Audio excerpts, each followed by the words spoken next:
Jazlesta koža gi prazni štalite i vo Karbinsko. Od ponedelnik veterinarik je почнат со вакцинација на говедата и таму. До петок ќе стигне вакцината, што значи дека од понеделник ќе почнат да се вакцинираат сите говеда во нашата општина. Се со цел да може да ова болест да може да ја спречи. Спас од тамошните жители го гледаат во вакцината, но искуството на сточарите во Делчевско зборува нешто сосема друго. Ја колку ми се чини таа вакцина, колку е мисла таква, колку е корисна, повеќе штетна.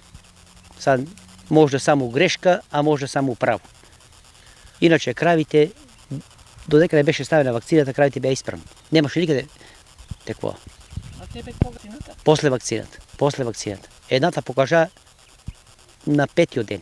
Сепак друг начин за заштита и лекување на заболените грла и спречување на ширење на болеста нема.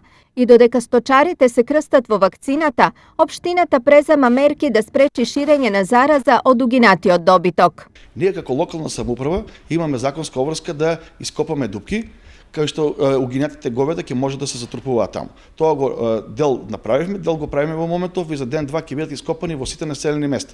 Тоа е во селото Радање, селото Оџелија, селото Парналија, Кучица, Јунузлија, селото Руљак и така натаму. Кај што има потреба, секаде ние ќе интервенираме.